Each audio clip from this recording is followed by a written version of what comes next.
with that, then I'll continue. I'll continue from there if that's okay. Is that okay? Sure. Okay. So the first one is as a young entrepreneur who is a novice and an amateur in business in the business world, how do you psych your mind to be free from the fear that you won't be successful?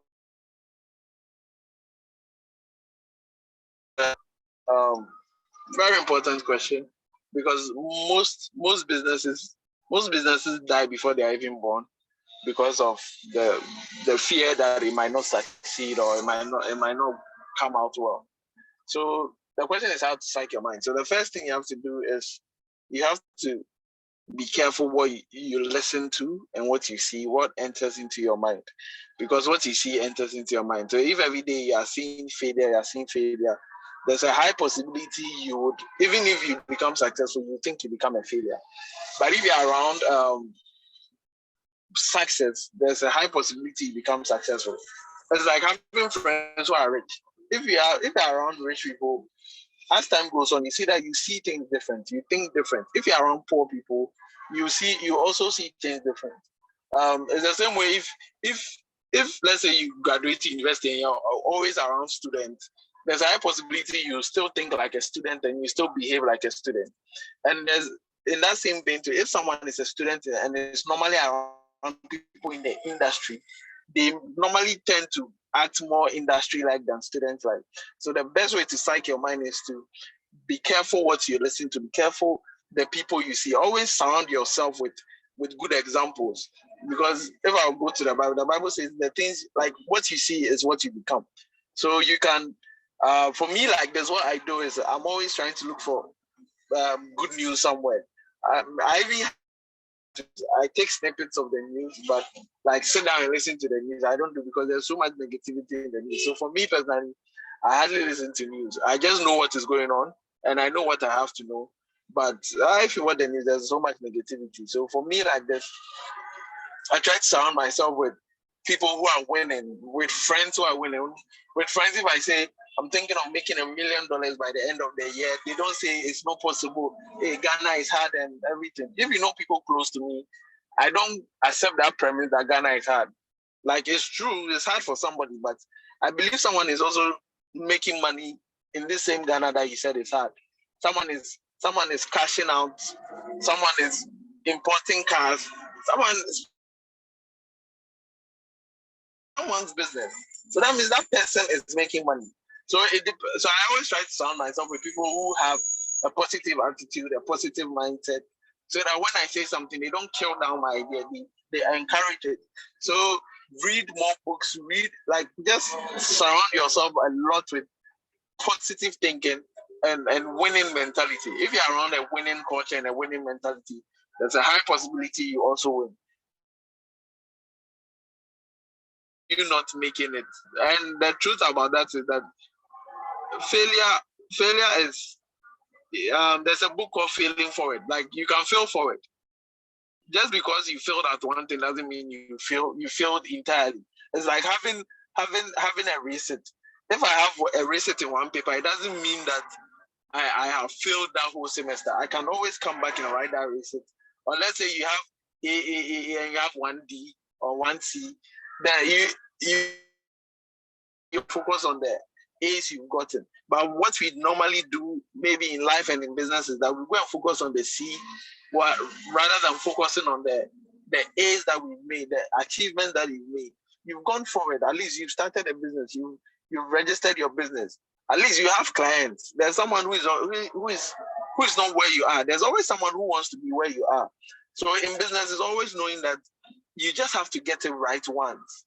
There's this story about how 7-Up came up, that they failed 6 times. And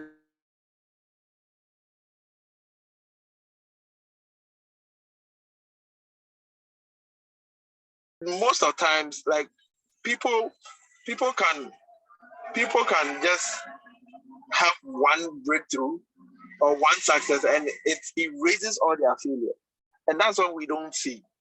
For example, Someone can get a third class or maybe a second upper in the university and go and do masters and get the extension. You'll be surprised that employees will look at, oh, okay, he has a master's degree with the extension rather than the second class lower. So normally it's just one win that can erase all the losses. So it's just about you being able to consistently go on and on and on till you get that win. So for that, the way to psych your mind is to just surround yourself with certain people. There's the way you think is because of the people you are around. If you are around a certain type of people, you think a certain type of some way. If you are growing up in, let's say, in a Ghana neighborhood or an Ewe neighborhood, you might pick up on the language even without, like, you might pick up on it unconsciously. You realize that you don't even know when you learned that language. It's the same way if you're around successful people and you put yourself around successful people, you would pick up success traits, success abilities that you don't know. That's why sometimes you might see the son of someone there's this experiment. Was that an experiment? It was more like a research done, and it showed that if someone grows up with like a rich parent, there's a high possibility to enter business and become and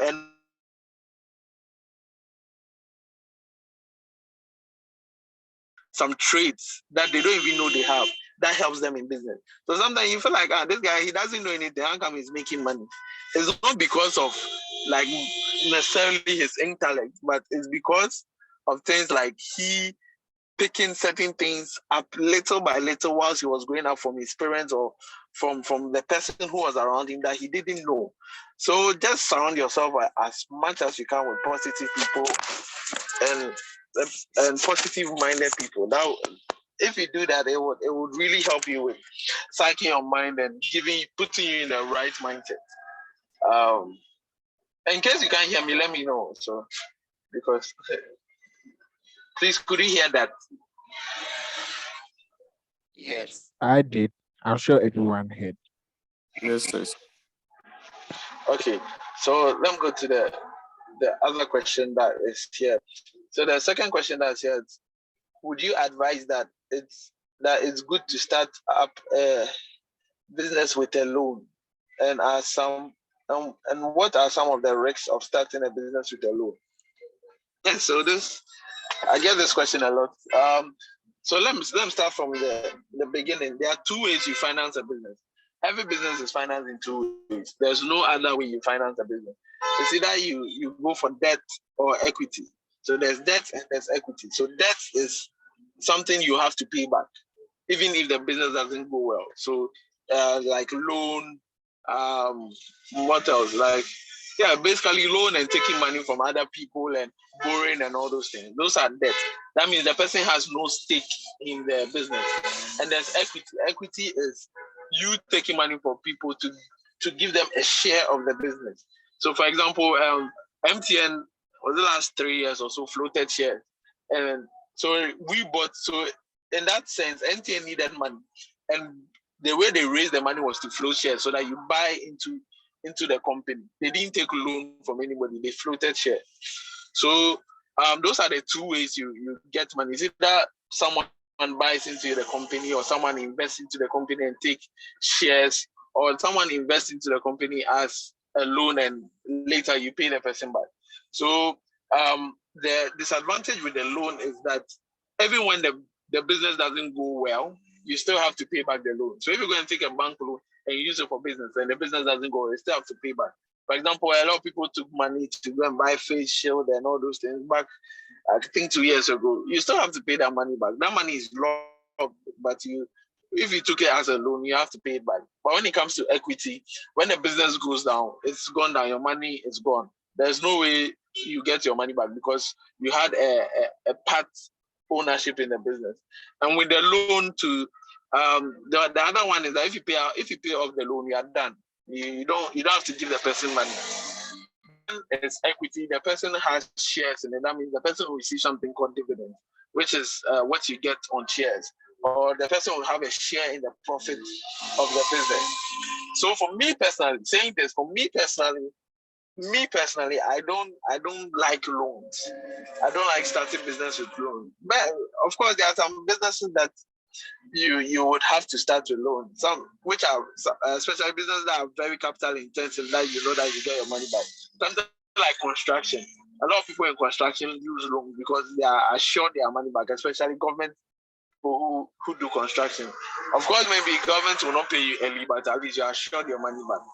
But in other things, other businesses, me personally, I think it's better you start from somewhere. You don't need a lot of money to move from 0 to 1, but you need money to move from 1 to 10.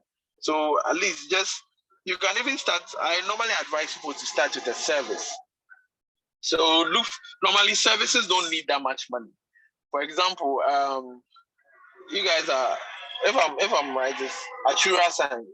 The bomb is there's something that you can do with your mind with actuarial science that maybe you can do it for someone. Okay, I can calculate this for you. I can do this for you.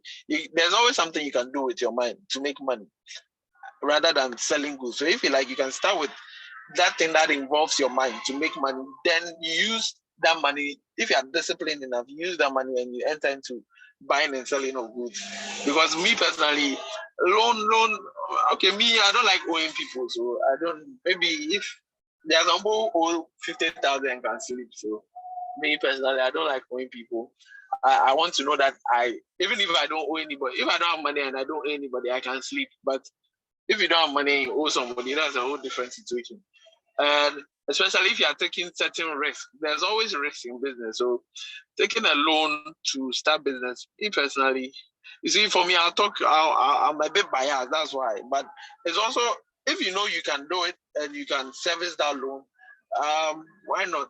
But I won't advise that. I'll advise you find another way of of um, of raising that money, even if it's borrowing from friends and family who are a bit lenient. Because you see, the money has to be patient. That's what they don't tell you in business. Like you can take a loan for like maybe 10,000 Ghana cedis and start a business, and the business might take 2 years before it starts. You start making the money back.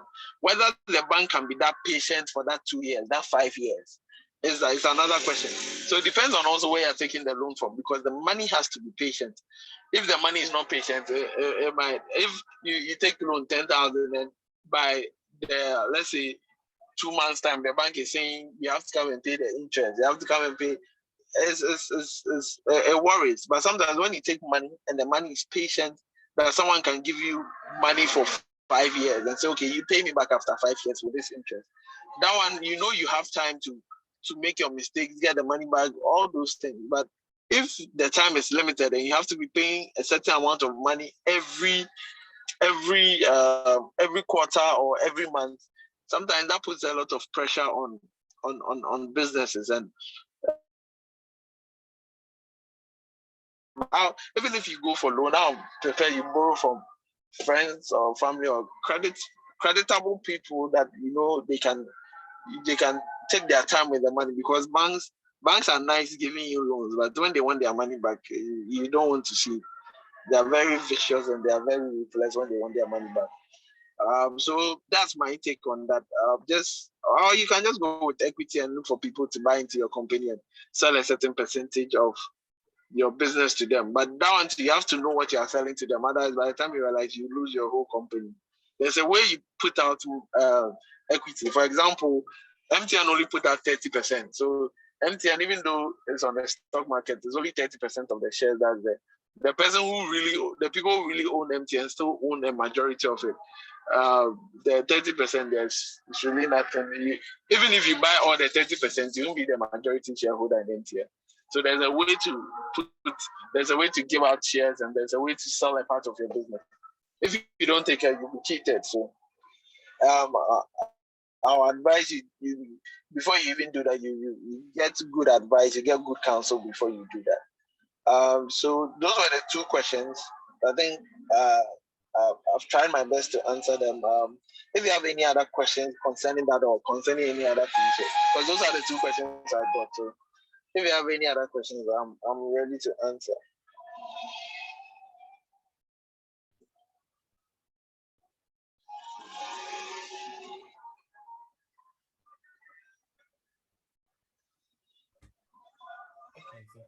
Does anyone have any question?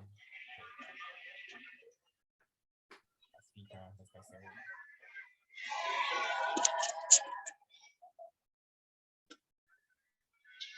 Okay, so I'll start with me. I don't know if it's a question or I'm trying to find ideas, but looking at the scarcity of accommodation on campus, then maybe a young man still has. Please, can you come again? I can hear you. You can speak a bit louder. Oh, okay. Sorry. So looking at the scarcity of accommodation on campus and university, and then a young man, a young boy in school tries to analyze and see, okay, why don't I try and see if I can get some people to build hostels or something out? Yeah. How? So my question would be, how would the person be able to finance or get the people to get it done? So for hostel is very capital intensive. It's capital intensive. So with that one, honestly, you need a lot of network, because even if you want to land on University of Ghana campus, it's not an easy thing. The people you have to go to get land to build a hostel. So it depends. With this, it depends on the idea is there, but the question is such an idea. The problem with this idea is that such an idea is common. If everybody knows what is going on University of, okay, most people know what is going on University of Ghana campus, and students can find rooms and all those things. So sometimes the first question you should ask yourself is that, since this thing is a known problem, why is no one tackling it? Or why is the university taking its time to build hostels? Or what is happening? You see, sometimes just because we see a problem, we think we have the solution and we want to answer it. But most of the time, you are not the only one seeing the problem. So sometimes ask yourself that, why is it that no one is tackling this problem? Could it be that someone has gone and there were certain things and that's why they didn't continue or something like that? Sometimes what happens is that because maybe you first to go and say, okay, I can do this. But sometimes the truth is that the reason why something is there is because there's something that you don't know about that problem. So for this, like this, you have to even do research into why no one is doing it. And if someone is doing it, what is blocking the person? So if the first question is, are people actually trying to build hostels? If yes, why? If no, why? So based on those answers to those questions, then you know where to go about it. But just know that it's capital intensive, so it means you have to look for someone who has a lot of money, because it's very capital intensive. And the risk is that the person can take the idea from you, because it's not like an idea that is you can argue that you are the only one who has thought about it. So if you have that money, fine. If you don't have that money, I'll say start small and grow to that point where you can have that money yourself to execute everything. But if you go and partner with someone, it's like hostel. It's like, yeah, unless you have a link to get the land for the person, then the person can give you a percentage on it. But apart from that, to build a hostel on campus or anywhere near, that's a lot of money, especially with Legon, because everywhere around Legon is expensive. Legon is behind Legon is West Legon. The side is North Legon. In front of it is East Legon. And anything that has Legon on it, the land prices will start quoting in dollars. So unless maybe you have some land somewhere and need someone to build on it. So that one, I have this asset. This is what I'm bringing, and that's what you're also bringing. Apart from that, if you don't have the money and you say what you're bringing is the idea that you want to build a hostel, we know that. So you have to find the best thing is to find another way, like the way someone thought of Airbnb, that you have a house, nobody is there. So I have people who are also looking for a place to sleep. So give me your house, then let me make you some money, then I take a percentage of it. So if you can think of a there that no one is using, that you know that, okay, this person has this and it's not using it. This person has this problem, and this person can solve this person's problem. You just be the middleman and you take a percentage of finding solution to problems and finding money for people who have resources that are just there. I don't know whether that answers your question or whether that makes sense to you. Yeah, and that's answer my question. Thank you. I think I saw someone else hand up. I think.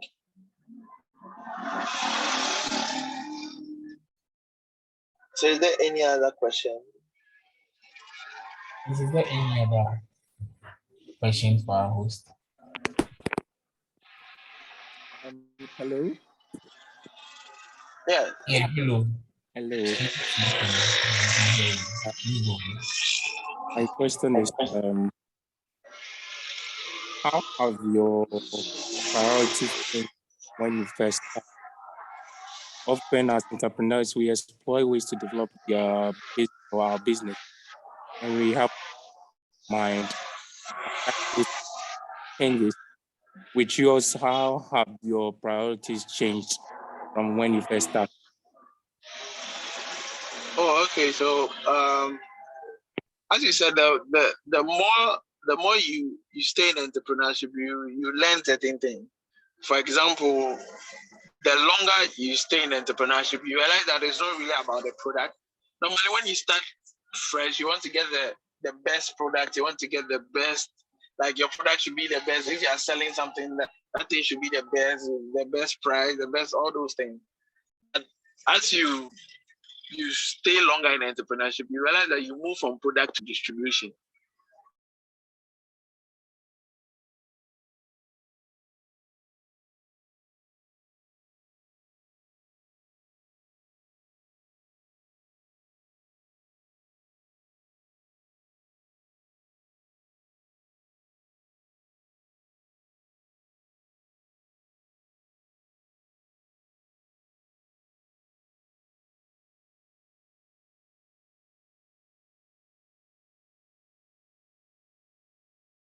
Big environment.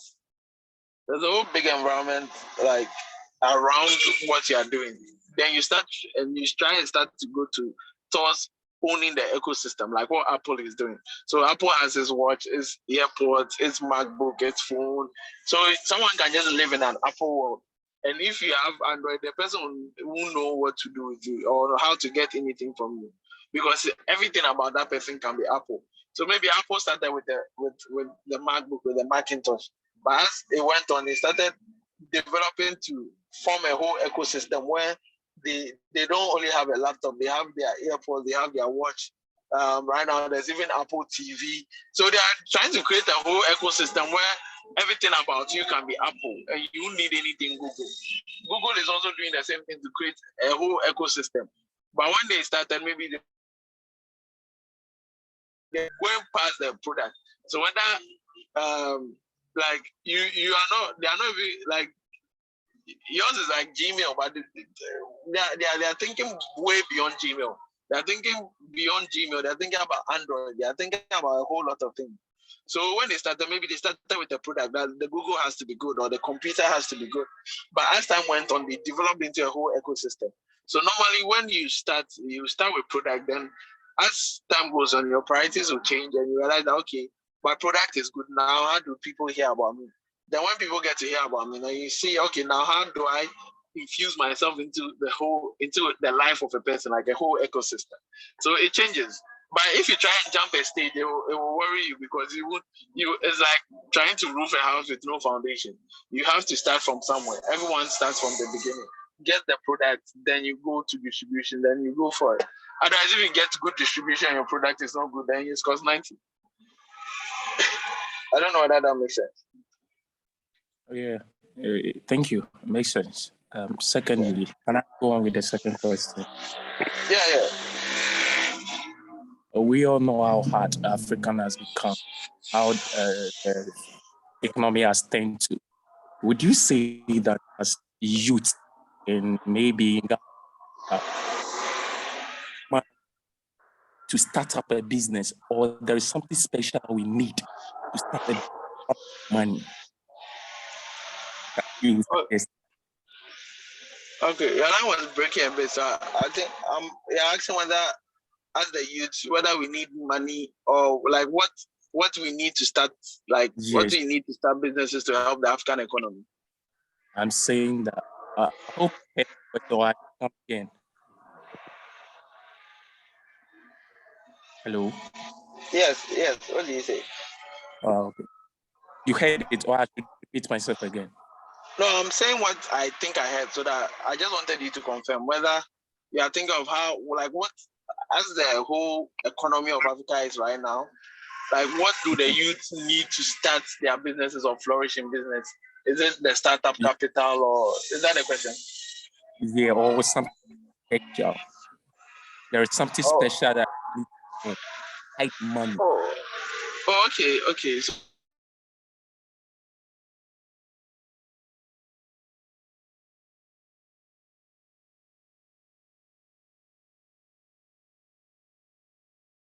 you not see, your eyes will not see. And everything your eyes can see now was first in someone's mind.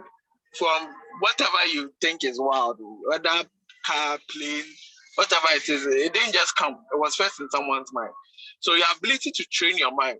So for me, like, so if I'm doing business or I'm starting a business, I'm not thinking of Ghana alone. My mind is beyond Ghana. I'm not thinking of Accra.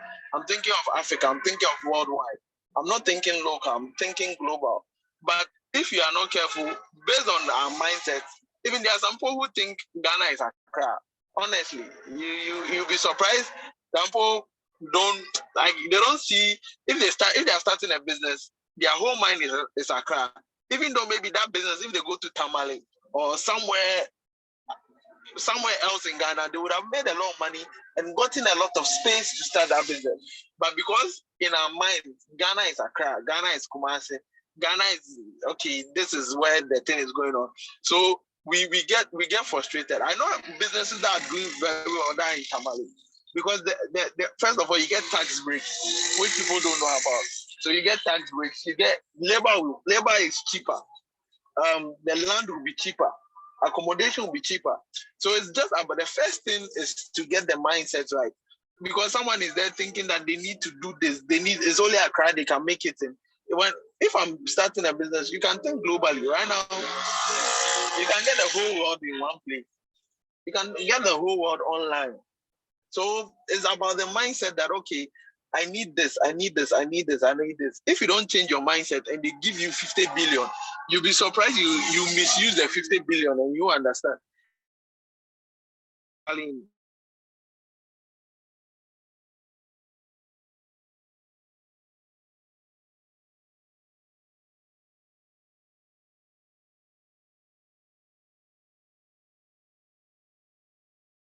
Brain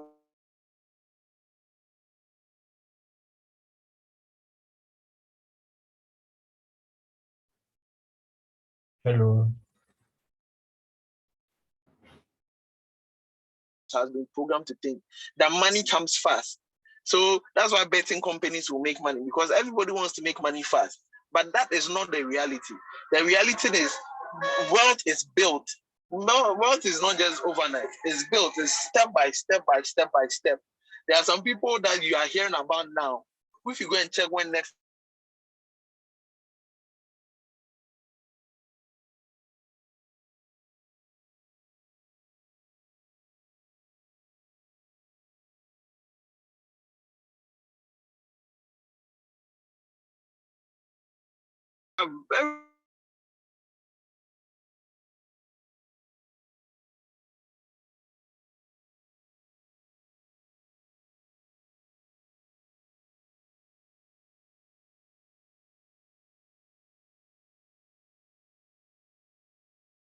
make money.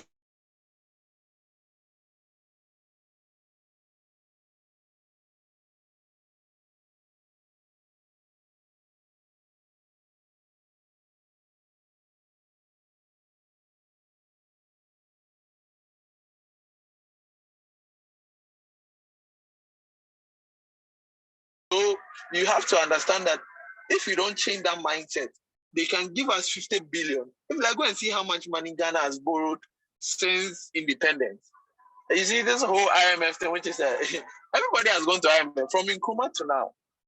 So the question is, what that money when it comes, what is it used for? Because the mindset of the person determines how efficient the money will be used. If your mindset is not right and they dash you 100 billion, you come back to where your mind is. It's something called the law of the mind.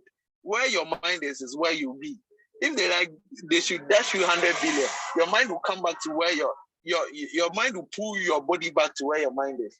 But if you are here, you can start thinking, start imagining things. If you are even thinking of a business, you are thinking having a branch in America, thinking having a branch in the UK, having an Asia branch, having a Euro branch, and all those things. By all means, if you work consistently, and me as a Christian, I'll say with prayer, you add those things, you get there. But if your mindset is here in Ghana, no matter if that's why you can take someone to UK and still the person will still be acting Ghanaian and be doing everything. We'll still go to work late. We'll still do everything late. And that's how someone abroad can come here and will come to work early. You see, it's all about the mindset. So whatever mindset you have, that's what you become.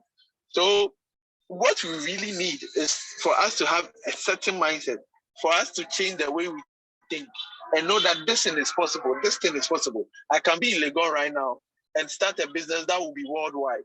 Because if you look at Google and all those things, Google is actually someone's thesis project. So your thesis project can also not change the world. But because we've been made to think on a small scale, everybody's thinking on a small scale. When you even start business in Legon, you're thinking Legon. So after you finish school, the business dies because the whole mindset was Legon. So after you finish school, the business dies, and that's bad. So it's about the mindset. If your mindset is right, even if they give you 1,000 Ghana cedis, you change that 1,000 Ghana cedis to 2,000, that 2,000 to 4,000, that 4,000 to 8,000, and that's how wealth is built. You get it? So if you build wealth like that, for me, for example, I meet people and they come to me and they give me 10,000 cedis. I want to start this business and blah blah blah. And I'm like, okay, fine, but I'll give you 100 cedis. If you can change 100 cedis to 200 cedis, then you can change 10,000 to 20,000. If you can't change 100 cedis to 200 cedis, don't think you can change 10,000 to 20,000. So everybody's looking for capital, like you said. Everybody's looking for big money, but that person has some 10 cedis, has some 20 cedis.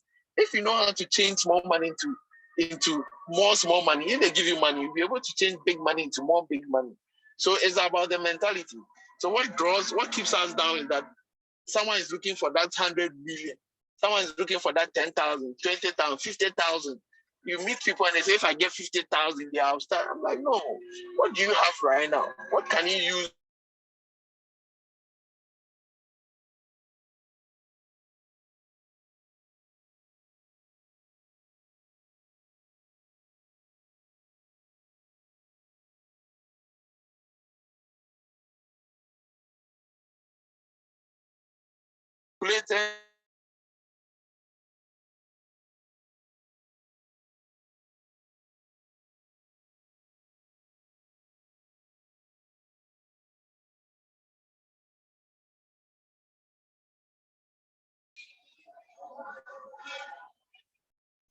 It does, sir.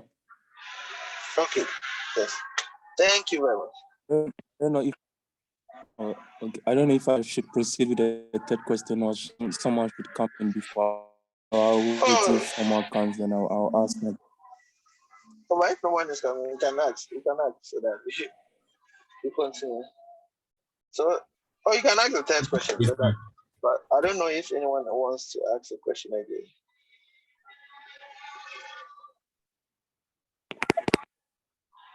Okay. So, what do you wish you could have done differently on your journey as an entrepreneur? What do you think, if time should go back, you would have done it differently? I think honestly one of the things I would have done is not let you know what FOMO is? It's called the fear of missing out. It's one of the things I would have handled because sometimes because you fear you miss out on an opportunity, so I invested in a lot of things. I did a lot of things. I've taken football players abroad, plenty things. But I think what I would have done is I would take my time, know what I want to do, and hit the target rather than put my my money in different things.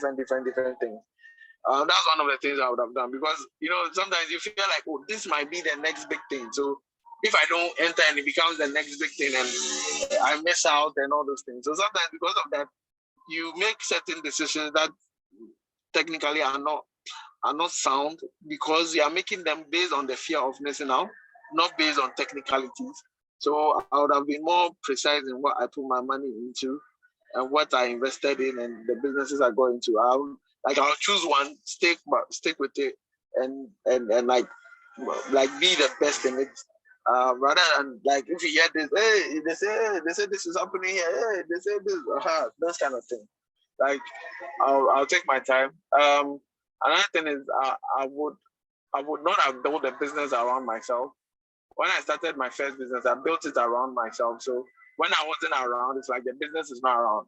So if there's certain business, it's like, oh, someone is the one who is doing it. So when I went, I remember I was running the business school. I was running the University of Ghana Business School. I was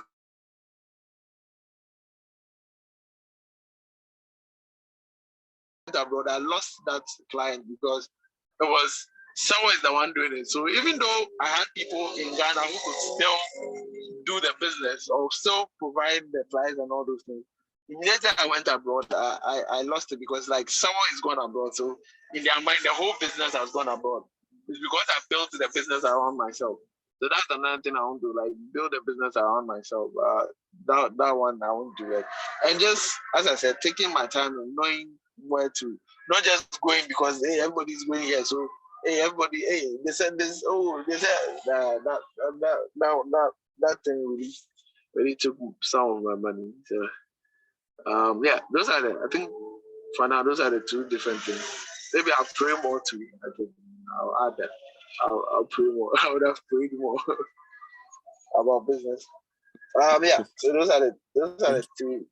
Yeah. Thank you very much.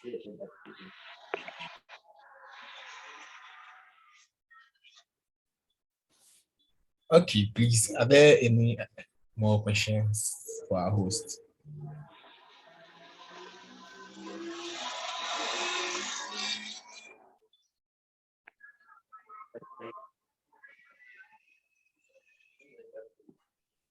If there are no questions, I think Joshua is back again.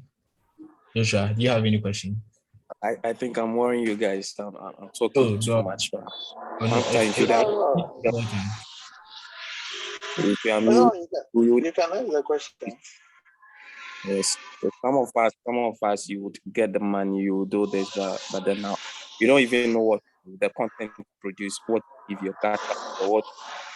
Or so cases like that. How do we section?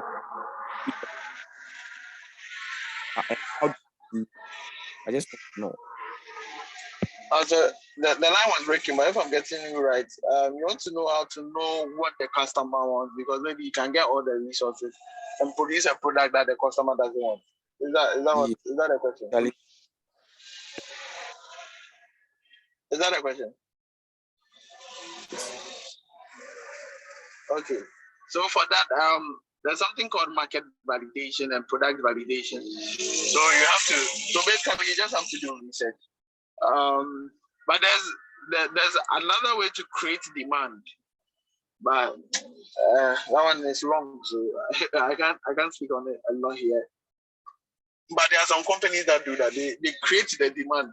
They make you like what they are about to bring. Even whether you as example say, I didn't know I needed this till it came out. That's not true. You didn't know you did not need it because you did not need it, but a demand was created. So you can create demand, but that's more technical. But basically what you have to do is something called product validation. So there are certain questions you have to ask, but you don't ask yes or no questions. You don't bring car, will you buy?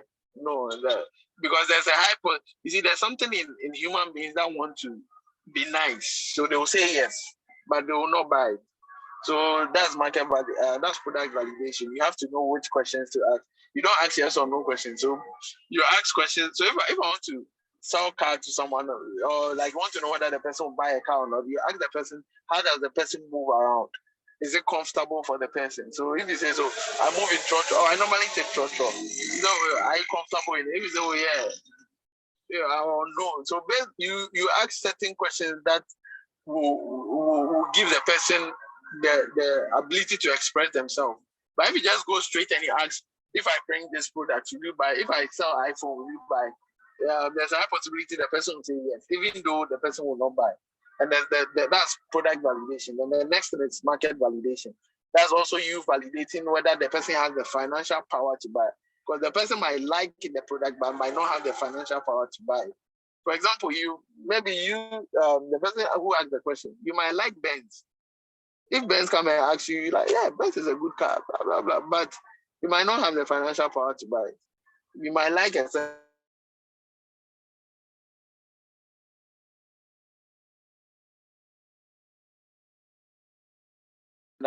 to buy it, which is called product validation. So this is done by asking questions, but you don't ask straight yes or no questions that, yeah, do you do this? No.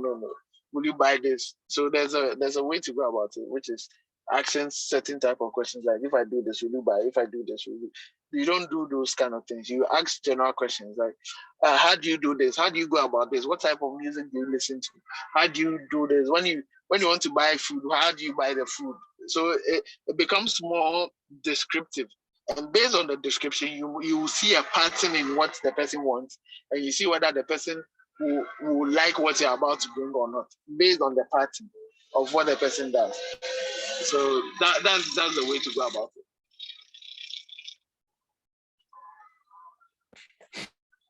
Okay, thank you very much.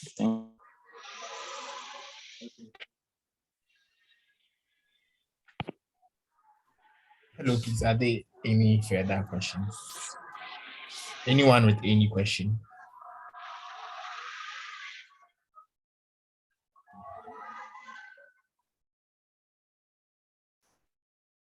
Okay, so if there are no further questions, we've come to the end. Okay. JTK, your hand is up. Okay. Thank you very much. Last question for the day. Esther? Hello. Go on. Okay. If even if you haven't traveled outside, you have traveled like more than 3 times, and you have been in some countries for. I asking. Hello. Hello. Are you asking whether I've lived in other countries before?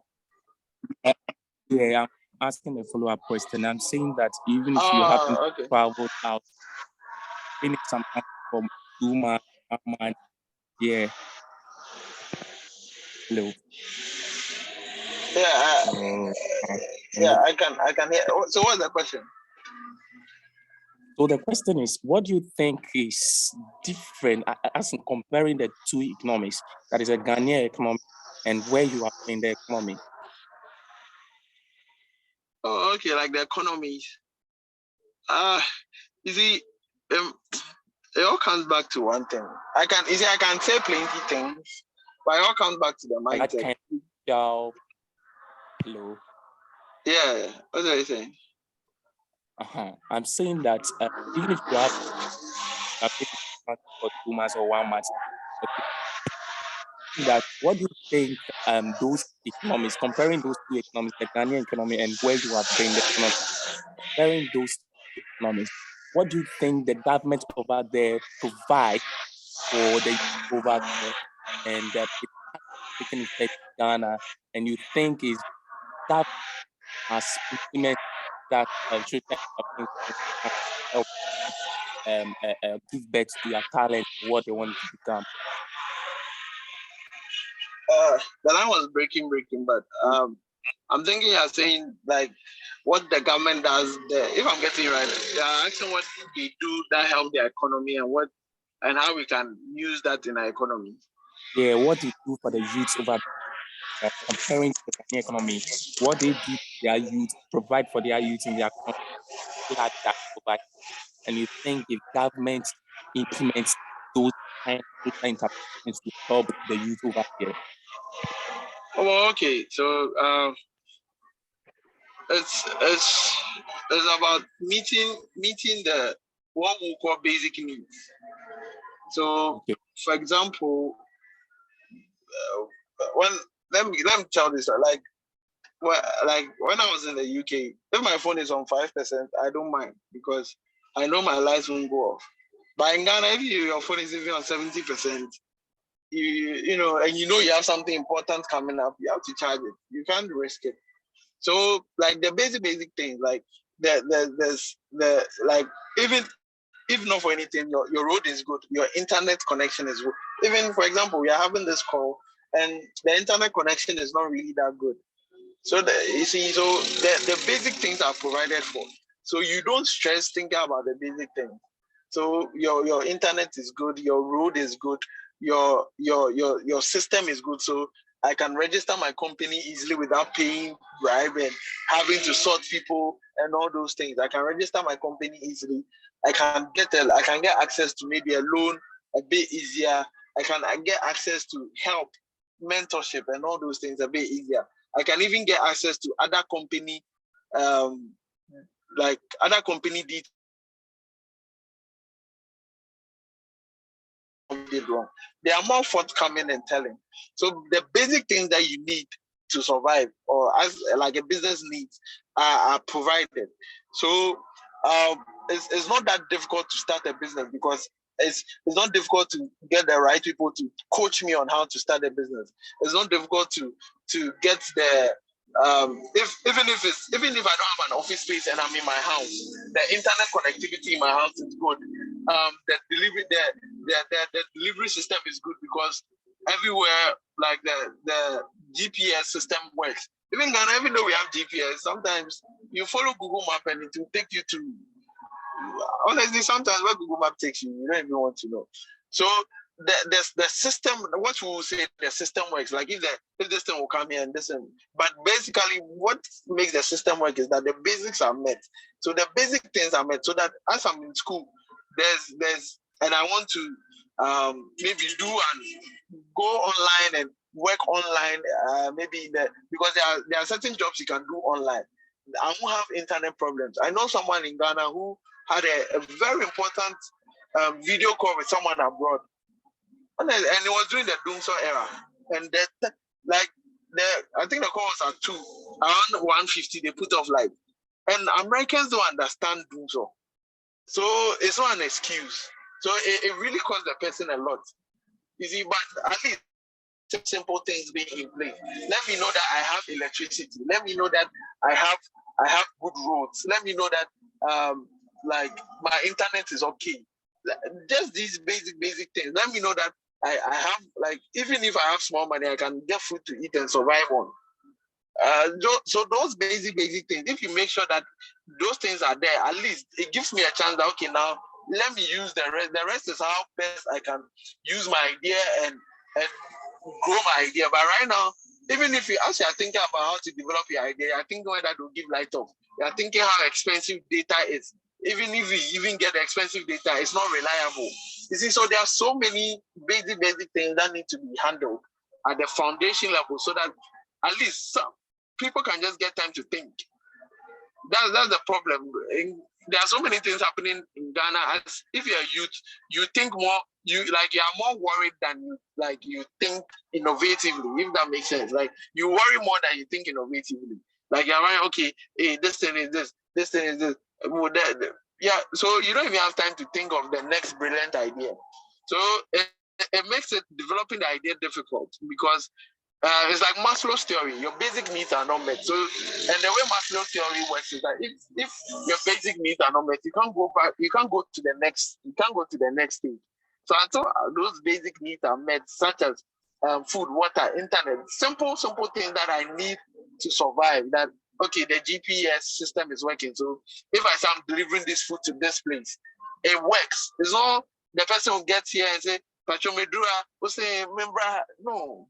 And by the time I realize, by the time you even take it there, if it's something that is food like or something like that, that is perishable per time, like maybe you're selling ice cream or something that can melt, something that can get spoiled.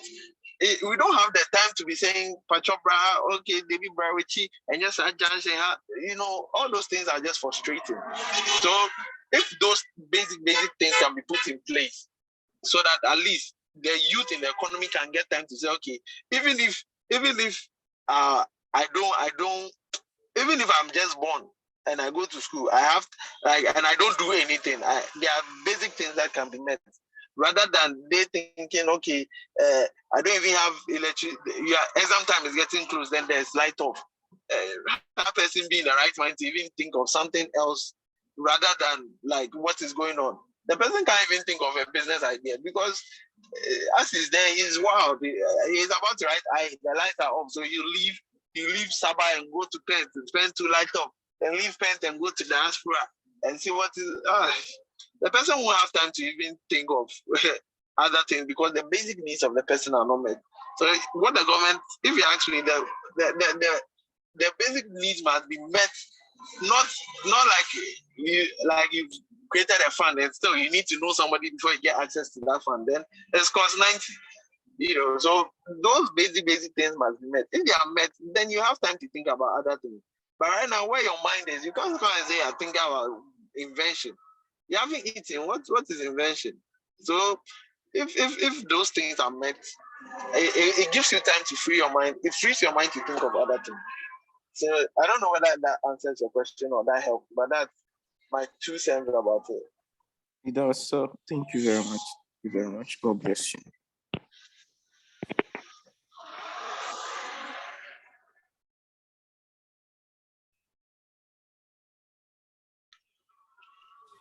Okay, so that was the final question from Joshua.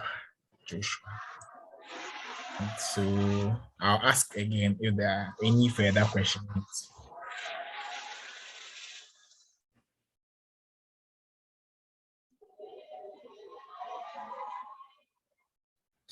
All right, so on that note, all too soon, yeah, we have come to the end of our question and answer session. But before I continue, I'd like to acknowledge the presence of some people. So we have in our midst our president of our association. So the president of the University of Ghana Actuarial Science Society, in the person of Madam Ipia Sechiwa Ose in Kwantabisa. Please say hello to us. Hello. Sure. Thank you very much. We also have in our midst our PRO, the head PRO.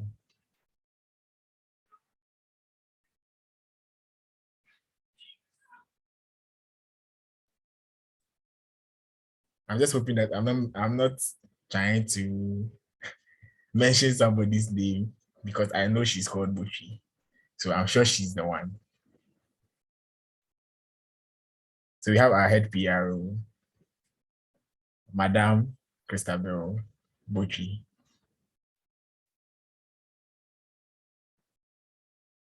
Please say hello to us.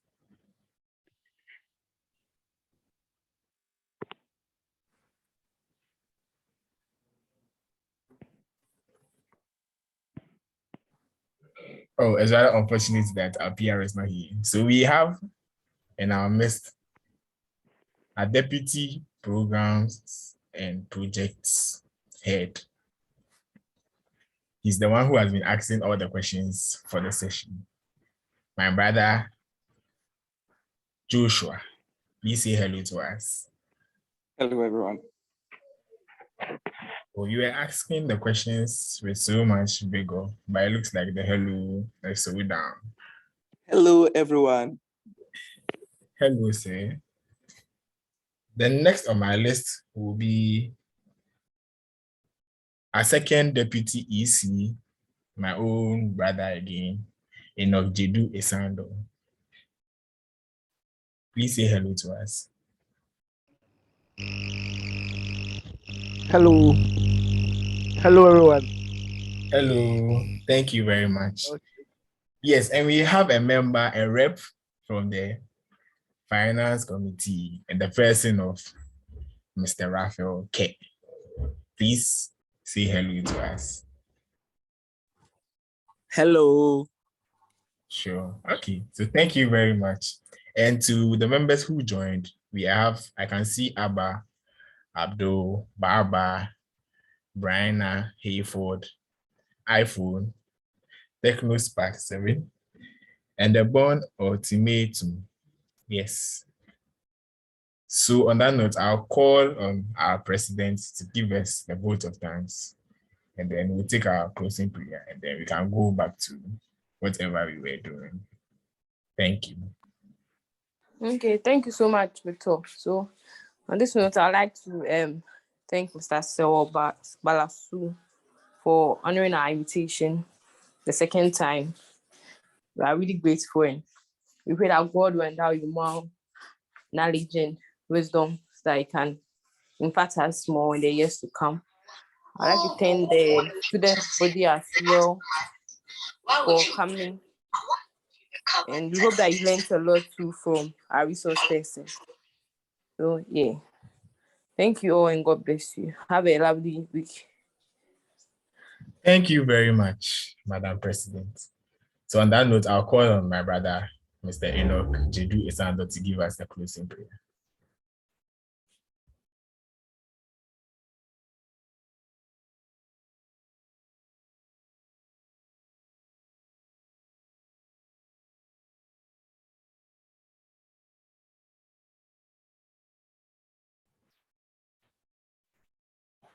Hello, Mr. Enoch Jedu Isando. Please, are you there?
Hello, Mr. Enoch.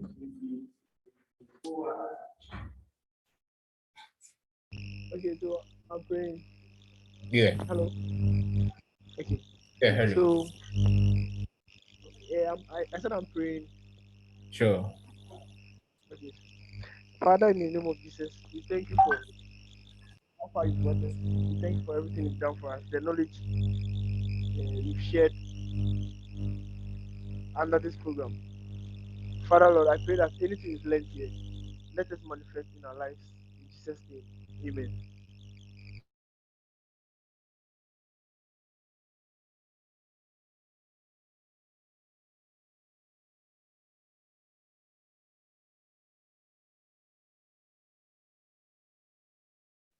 Okay, thank you very much for the prayer, Mr. Enoch. So on that note, we have come to the end of today's session. And I would say thank you to our speaker, Mr. Balasu. And I'll say that like Oliver Twist, we'll still ask for more. So we hope that when we come to you, you wouldn't say no to us. And to members who joined, even though they had busy schedules, I say God bless you so much. Tomorrow is a holiday, so have a good time, enjoy your holiday, and stay out of trouble. Thank you, and bye-bye. It looks like JT has a question for us. Yes. Hello, everyone. Yes. It's just a little thing I just wanted to add. Please, this one, I'm just begging all of you. We actually not forcing our opinion, but then if we shared any flyer into the groups, we can actually send it into all of you, your DM. That is why we've been sending it into the groups. So anytime you receive flyers in the group to help the society to create awareness, we would encourage you to just share it on your status for others to see. Okay, so it's just something we pleading with you to do for us. Thank you for understanding. God bless you all.